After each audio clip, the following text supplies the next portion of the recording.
populaire Occitane, accélérateur de projet, vous présente l'interview Objectif News de 18h. L'aéroport Toulouse-Blagnac vous présente l'interview Objectif News de 18h.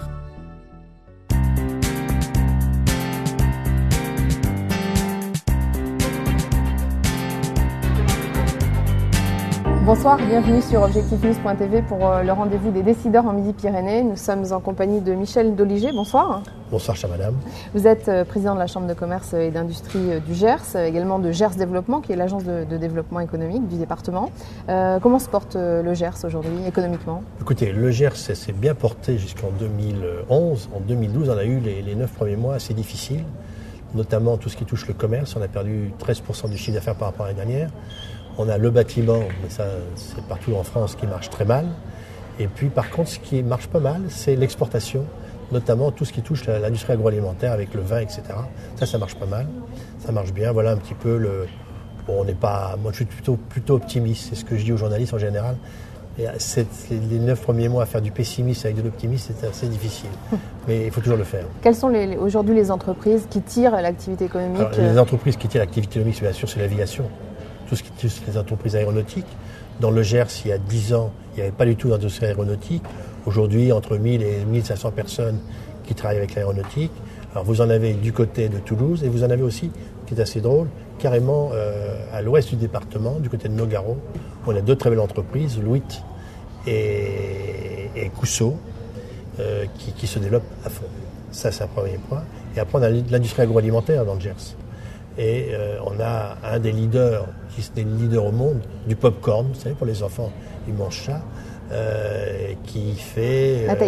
Nathaïs, à côté de Gimont, qui est parti de zéro il y a 10 ans, et aujourd'hui, ils sont 110-120 personnes, et ils font 30 000 tonnes de pop-corn qu'ils exportent dans toute l'Europe. Ils exportent 85 ou 86% de leur chiffre d'affaires en Europe. Il y a eu un gros travail sur les infrastructures routières, puisque le Gers était quand même très très enclavé. C'est quand même plus facile aujourd'hui de travailler, d'installer une entreprise dans le Gers. On a la 124 qui va bientôt être finie, pas avant 2017, mais tout ce qui touche entre Toulouse et l'île Jourdain, maintenant on a l'autoroute. Donc évidemment toutes les entreprises, beaucoup d'entreprises s'installent du côté de l'Aiguevin et de l'île Jourdain. Ça c'est une bonne chose.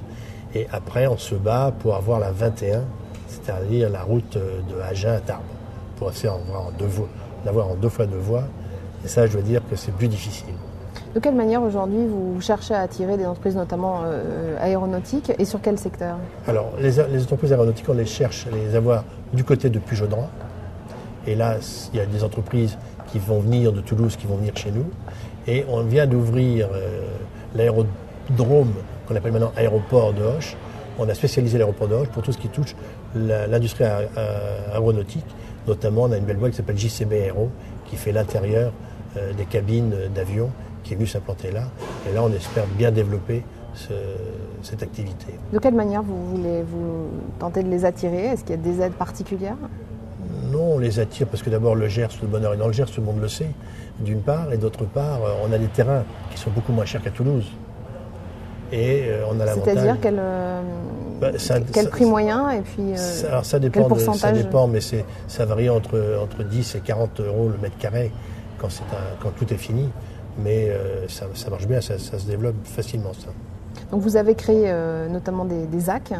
Alors on a créé des ZAC, notamment sur la 124, qu'on appelle Gascogne Vallée. On s'est mis d'accord avec les 3 communautés de communes, qui sont celles d'Auch, de Gimont et de l'île Jourdain, où là on a travaillé depuis 5 ans, on travaille ensemble, pour que chacun n'essaye pas de faire concurrence à l'autre, que tout le monde travaille ensemble. Et tout ce qui touche l'île Jourdain, c'est plutôt l'industrie aéronautique. Gimont, c'est plutôt l'industrie alimentaire, l'industrie agroalimentaire. Et Auch, c'est un petit peu tout ce qu'on peut trouver pour Auch. Est-ce qu'en matière de développement touristique, le Gers continue à tirer son épingle du jeu ? Alors cette année touristique, on a eu une année au mois de juillet qui n'a pas été très très bonne, mais le mois d'août était très bon. Donc on a fait à peu près le même chiffre en 2011-2012. On a beaucoup de campings qui ont eu l'avantage de faire de l'Internet. Et maintenant les gens travaillent par Internet. Et en hôtellerie, on n'est pas très très bon en hôtellerie puisqu'on n'a pas beaucoup d'hôtellerie capable d'accueillir 50 personnes. En dehors de Barbotan-Cazobon, qui est spécial, concernant les cures, mais à Auch, on n'a pas grand-chose, à l'île Jourdain, on n'a pas grand-chose, à Gimont non plus. Là, on a besoin de se développer et on continue à chercher des personnes qui veulent faire des hôtels dans le Gers. En un mot, Michel Deliget, quelles vont être dans les prochaines années les relations économiques entre Auch, le Gers et Toulouse ? Écoutez, on espère que le Gers va manger Toulouse, et ça j'y crois. Ça j'y crois moins. Mais je crois qu'on a des bonnes relations avec les gens de Toulouse. Il ne faut pas faire la guerre entre les Gersois et les Toulousains. Il y aura toujours, Toulouse se développe bien. On sait que Toulouse se développe entre 15 et 20 000 habitants par an au mètre carré, par an. Mais par contre, les entreprises, il n'y a plus de place à Toulouse. Donc il faut qu'elles viennent un peu vers le Gers. Et là, si vraiment avec notre autoroute, notre bout d'autoroute, les entreprises viennent, on s'aperçoit en Midi-Pyrénées, partout où il y a les autoroutes, qu'il y a un développement économique.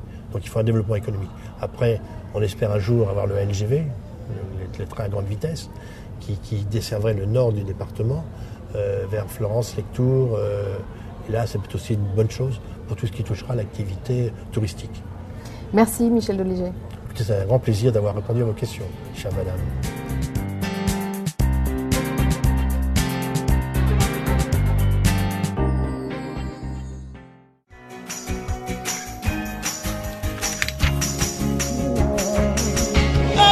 Banque Populaire Occitane, accélérateur de projet, vous a présenté l'interview Objectif News de 18h. L'aéroport Toulouse-Blagnac vous a présenté l'interview Objectif News de 18h.